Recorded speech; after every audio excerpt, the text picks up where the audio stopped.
नमस्कार बच्चों। आज हम आप लोगों से बात करेंगे 8 क्लास का एनसीईआरटी का हिस्ट्री का चौथा चैप्टर है आदिवासी, दिकू और एक स्वर्ण युग की कल्पना। तो सबसे पहले उसका एक जो ऑब्जेक्टिव है उस पर बात कर लेते हैं।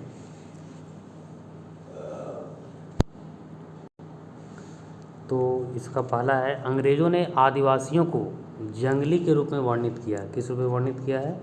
जंगली के रूप में वर्णित किया है। झूम खेती में बीज बोने के तरीकों को छींटना कहा जाता है। छींटना या छिड़कना से कैसे खाद छींटा जाता है खेत में, तो उस प्रकार से जो है झूम खेती होता था। तो उसमें जो है बीजों को उस प्रकार से छिड़क दिया जाता था।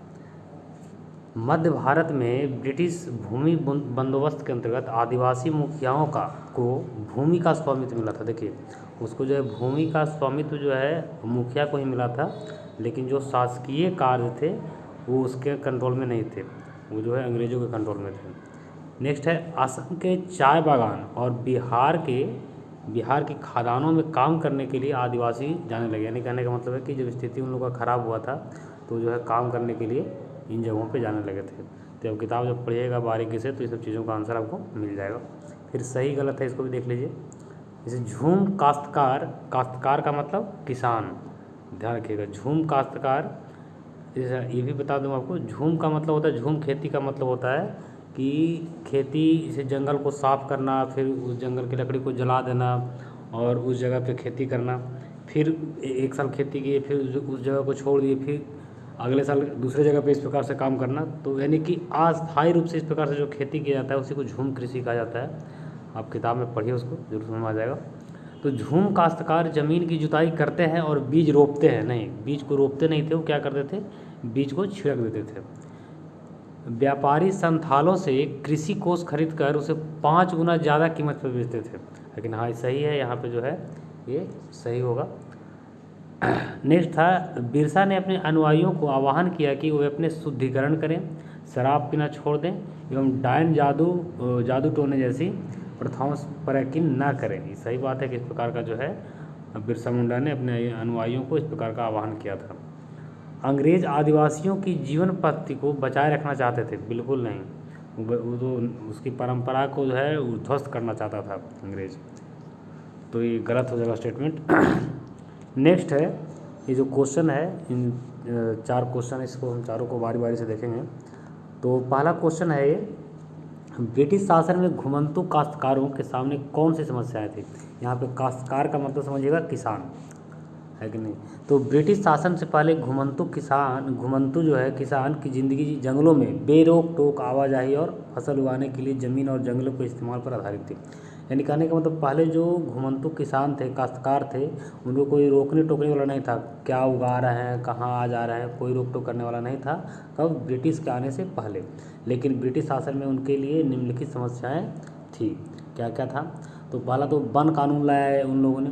तो वन कानून के तहत अंग्रेज़ों ने सारे जंगलों पर अपना नियंत्रण स्थापित कर लिया और जंगलों को राज्य की संपत्ति घोषित कर दिया। अब जो है यहाँ पे प्रतिबंध क्या लगा दिया उन लोगों को कि स्वतंत्र रूप से ना आप घूम सकते हैं, मैंने एक रेस्ट्रिक्टेड एरिया बना दिया कि यहाँ पे आप जा भी नहीं सकते हैं। झूम खेती करने पर प्रतिबंध लगा दिया, फल इकट्ठा करने पर प्रतिबंध लगा दिया, पशुओं को शिकार करने पर प्रतिबंध लगा दिया। तो ये सब चीज़ों का इजाज़त नहीं था, प्रतिबंध लगा दिया। तो ये जो है एक समस्या था उन लोगों के लिए। उन लोगों का पूरा जीवन जो जीविका था वो कृषि जंगलों पर ही निर्भर था और जंगल से उसको बेदखल कर दिया गया, तो बहुत बड़ी समस्या हो गई। नेक्स्ट है, घुमंतु काश्तकारों को जंगलों में सीमित उपयोग के बदले सस्ते श्रम करवाते थे। यानी कि सब उसमें रेलवे का निर्माण हो रहा था, तो रेलवे के लिए स्लीपर जो आज सीमेंट का बना होता है, देखे होंगे आप, जो जिस पर रेलवे का पटरी बिछा होता है उसी को स्लीपर बोलते हैं। जो आज सीमेंट का, पहले लकड़ी का हुआ करता था, तो वो लकड़ी जो है जंगलों से ही काटा जाता था, तो उसके लिए लेबर की ज़रूरत होती थी। तो वहाँ पे जो घुमंतु काश्तकार थे उनको जंगलों में सीमित उपयोग के बदले, है कि नहीं, सस्ते श्रम करवाया जाता था और उसके बदले थोड़ा बहुत ही फल उल जो है ईट करने के लिए बोला जाता था, है कि नहीं। तो ये सब समस्याएँ थी।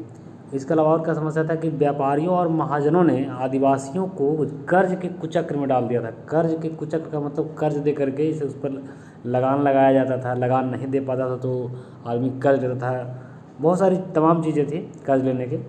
तो इस प्रकार से उसका ब्याज इतना ज़्यादा होता था कि वो चुका नहीं पाता था। अंत में कई जो मतलब आदिवासी होते थे वो आत्महत्या कर लेते थे या तो फिर पलायन कर जाते थे, वहाँ से कहीं दूसरे जगह चले जाते थे। तो एक बहुत बड़ी समस्या थी उनके सामने। घुमंतु काश्तकारों को अस्थायी रूप से एक जगह खेती करने के लिए बाध्य करना ताकि लगान आसानी से वसूला जा सके, है कि नहीं। यानी झूम कृषि को प्रतिबंध करके वो चाहते थे कि एक जगह खेती करेगा तो उस पर जो है लगान वसूलना आसान होगा। तो ये सब समस्याएं थी घुमंतु काश्तकारों की। नेक्स्ट क्वेश्चन है, औपनिवेशिक शासन के तहत आदिवासी मुखियाओं की ताकत में क्या बदलाव आया। तो यहाँ पे समझिए कि अंग्रेज़ों के आने से पहले बहुत सारे आदिवासी इलाकों में मुखियाओं को महत्वपूर्ण स्थान होता था, है कि नहीं। तो अब क्या क्या स्थान होता, क्या क्या उसको पावर था, इसको समझिए आगे। तो इनके पास औरों से ज़्यादा आर्थिक ताकत होती थी, अपने इलाके पर इसका नियंत्रण होता था, कई जगहों पर इनकी अपनी पुलिस होती थी मुखिया की, वे जमीन एवं वन प्रबंधन के लिए है ना अस्थायी नियम खुद बनाते थे। तो ये सब उनका पावर था। लेकिन जैसे ही ब्रिटिश आ गए, है कि नहीं, औपनिवेशिक शासन आ गया, तब क्या हुआ इसको समझिए फिर। तो इसमें क्या हुआ कि उन्होंने गांवों पर ज़मीन का मालिकाना हक तो मिला नहीं, जो गांव के ज़मीन होते थे उसका मालिकाना हक तो मुखिया को मिला, लेकिन उनकी शासकीय शक्तियां छीन गई। यानी जो प्रशासन करने की, नियंत्रण करने की जो शक्ति थी वो छीन गई। उन्हें ब्रिटिश अधिकारियों द्वारा बनाए गए नियमों को मानने के लिए बाध्य कर दिया गया। यानी कि जो ब्रिटिश सरकार रूल जारी करेगी, जो आदेश जारी करेगी, उसको मानने के लिए उसको बाध्य कर दिया गया मुखिया को। उन्हें अंग्रेज़ों को नजराना यानी लगान देना पड़ता था। ये सब समस्याएं उत्पन्न हुई। अंग्रेज़ों के प्रतिनिधि की हैसियत से अपने समूहों को अनुशासन में रखना होता था। यानी कहने का मतलब है कि कोई आदेश जारी किया था, ऐसा नहीं कि सिर्फ मुखिया के लिए जारी होता था, उसको ये सुनिश्चित करना होता था कि जो ब्रिटिश सरकार का आदेश जारी हुआ है उस सारे लोगों से उसको पूरा करवाया जाए, यानी कि सारे लोगों को मानने के लिए बाध्य किया जाए, है कि नहीं। ये हुआ। जो परंपरागत कामों को करने से लाचार हो गए वो, जो उसका जैसे झूम कृषि उसका परंपरागत कार्य था, या खूंटकटी व्यवस्था होती थी पहले की, सामूहिक खेती करते थे उन लोग, मिल करके सब करते थे। तो इन सब सारी चीज़ों से जो है वो करने से लाचार हो गए। तो ये जो था आपको एक क्वेश्चन का आंसर, है कि नहीं, उसके ताकत में क्या बदलाव आया मुखिया के। नेक्स्ट क्वेश्चन है, दीकुओं से आदिवासियों के गुस्से के क्या कारण थे। देखिए अब यहाँ पे हम समझेंगे कि दीकू क्वेश्चन का जो है, जो इसमें एक इम्पॉर्टेंट वर्ड दीकू दिया है, तो दीकू का तात्पर्य क्या होता है। तो दीकू का तात्पर्य यहाँ उन बाहरी लोगों से है जो आदिवासियों का सामाजिक, आर्थिक और सांस्कृतिक रूप से शोषण कर रहे थे, है कि नहीं। यानी उन बाहरी लोग जैसे जंगल में आदिवासी लोग रहते थे और उसमें बाहरी लोग प्रवेश किए, ब्रिटिशर्स, महाजन, व्यापारी, ये सब। तो ये सब क्या थे, दीकू इसको कहा जाता था। दीकुओं से आदिवासी में गुस्से के प्रमुख कारण निम्नलिखित थे। इन लोगों से गुस्सा क्यों था आदिवासी लोग, इसको समझिए। आदिवासियों पर झूम खेती करने से प्रतिबंध लगा दिया था, उसको जो है झूम खेती करने से प्रतिबंध लगा दिया था। झूम खेती का मतलब बताया आपको कि एक जगह खेती किया, फिर अगले साल किसी और जगह जंगल को काटेगा, फिर वहाँ जो है लकड़ियों को जलाएगा, वहाँ पर फिर खेती करेगा। तो इस प्रकार से यानी कि अस्थायी रूप से खेती करना कह सकते हैं। वन कानून द्वारा अंग्रेजों ने सारे जंगलों पर अपना नियंत्रण स्थापित कर लिया, तो इससे भी जो है गुस्साए में थे आदिवासी लोग। व्यापारियों और महाजनों ने आदिवासियों को कर्ज और गरीबी में ढकेल दिया। उन लोगों ने होता ना कुछ वैसे, इसे आप इसका सिंपल एक उदाहरण समझिए कि आज उस तरह की विचारधारा आज कैसे है कि आज जैसे आपको बैंक वाले जो है कई प्रकार के कार्ड जारी कर देते हैं, आपको कुछ सामान नहीं खरीदना है फिर भी आप मॉल में घूमने गए, सामान खरीद लिए। तो उसी प्रकार से उसमें व्यापारी महाजन लोग आते थे, जो ज़रूरत का सामान नहीं भी उसको भी लेने के लिए प्रमोट करते थे, लोग ले लेते थे और कर्ज के जाल में फंस जाते थे। तो इस प्रकार की जो है चीज़ें थी। इसके अलावा और क्या थी, ईसाई जो मिशनरी यानी धर्म प्रचारक जो होते थे, है कि नहीं, जो ईसाई धर्म का प्रचार करते थे उसको मिशनरी बोला जाता है।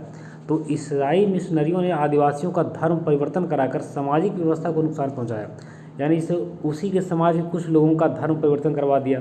अब जो विचारधारा एक समाज में एक दूसरे के प्रति था उस प्रकार का नहीं रहा, उसमें फूट पड़ गया, तो इससे उसका सामाजिक ढांचा जो है तबाह हुआ, उसका नुकसान हुआ, है कि नहीं। इसके अलावा था आदिवासियों की आजीविका को के सामने संकट खड़ा कर दिया। तो ये सब तमाम तरह की समस्याएं थी जिसके कारण आगे चल के कई जनजातीय विद्रोह होता है, जैसे संथाल विद्रोह, मुंडा विद्रोह, है ना, कोल विद्रोह, हो विद्रोह, ये सब समस्याएं आगे पढ़ेंगे आप, है कि नहीं। तो ये सब गुस्सा के कारण थे। अब लास्ट क्वेश्चन है, बिरसा की कल्पना में स्वर्ण युग किस तरह का था। आपकी राय में यह कल्पना लोगों को इतनी आकर्षक क्यों लग रही थी, इसको समझिए। देखिए आगे तो हम समझेंगे यहाँ पे कि बिरसा मुंडा थे कौन, उसका स्वर्ण युग क्या था और लोगों का आकर्षण क्यों लग रहा था। क्वेश्चन के 3 पार्ट में को समझना है। तो पहले तो हम बिरसा के बारे में थोड़ा समझ लेंगे। तो बिरसा का जन्म 1870 के दशक में के मध्य में हुआ था। उनके पिता गरीब थे। बिरसा का बचपन जो है भेड़ बकरियां चराते, बांसुरी बजाते और स्थानीय अखाड़ों में नाचते गाते बीता था। उनका परवरिश मुख्य रूप से बोहोंडा यानी छोटा नागपुर का क्षेत्र पड़ता है, जो भी वर्तमान में झारखंड में है, के आसपास जंगलों में हुई थी। लड़कपन में बिरसा अतीत में हुए मुंडा विद्रोहों की कहानियाँ सुनने में रुचि रखते थे, है कि नहीं। बिरसा के समुदाय के लोग ऐसे स्वर्ण युग की बात किया करते थे जब मुंडा लोग दीकुओं के उत्पीड़न से पूरी तरह आज़ाद थे। कि उसमें दीकू लोग वहाँ नहीं गया था उसके क्षेत्र में, तो उसमें कि हमारा मुंडा में ऐसे सरदार होते थे। अपनी एक अतीत का जो है एक कह सकते हैं गौरवपूर्ण बातें उस सुना करते थे बिरसा मुंडा, है कि नहीं। अब देखिए क्या होता है, जब जो आदमी, इसीलिए कहता है माइंडसेट बहुत बड़ा रोल होता है कि नहीं। आप जैसा सोचिएगा वैसा ही कर पाइएगा, है कि नहीं। तो यहाँ पे अब बिरसा मुंडा इन सब चीज़ों को सुनते थे तो उनको लगता था कि वो शासन उस तरह का समय फिर से क्यों नहीं लाया जा सकता है कि नहीं। तो उसके लिए आगे चल के वो पढ़ाई वढ़ाई भी किए और भी तमाम तरह की चीज़ें किए। तो उसी दौरान आगे चल के क्या हुआ कि बिरसा मुंडा ने अपने अंदर दैवीय शक्ति होने की बात कही और अपने अतीत को पुनर्जीवित करने का संकल्प किया, है कि नहीं, संकल्प लिया। उन्होंने अतीत के उस स्वर्ण युग को फिर से लाने की बात कही जिसमें मुंडा लोग क्या करते थे, अच्छा जीवन जीते थे, तटबंध बनाते थे, कुदरती झरनों को नियंत्रित करते थे, पेड़ और बागान लगाते थे, अपने बिरादरों और रिश्तेदारों का खून नहीं बहाते थे, ईमानदारी से जीते थे।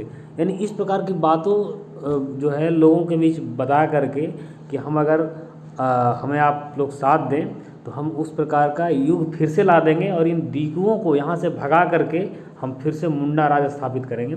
ये कौन कह रहे थे, ये बिरसा मुंडा कह रहे थे अपने वहाँ अनुयायियों को, अपने क्षेत्र के लोगों को, है कि नहीं, समझ रहे हैं। आगे जो है, हालांकि फिर बिरसा मुंडा आगे पढ़िएगा क्लास में कि बिरसा मुंडा का फिर इसमें विद्रोह होता है और वो जेल में उनका मृत्यु हो जाता है, वो एक अलग इशू है। लेकिन यहाँ पे अब लोगों को आकर्षण कैसे लग रहा था इसको समझिए। तो बिरसा चाहते थे कि लोग एक बार फिर अपनी ज़मीन पर खेती करें, एक जगह टिक कर रहे और अपने खेतों में काम करें। दीकुओं द्वारा मुंडाओं का हो रहा शोषण से मुक्ति के लिए लोगों को बिरसा के बातों में उम्मीद की किरण झलकती थी। लोगों को लगता था कि बिरसा मुंडा जरूर हमें इन दीकुओं से मुक्ति दिला देगा, है कि नहीं। इसी कारण स्वर्ण युग की कल्पना लोगों को इतनी आकर्षण लग रही थी। तो ये उम्मीद है कि आप इस आंसर को काफ़ी अच्छा से समझ गए होंगे, है कि नहीं। धन्यवाद।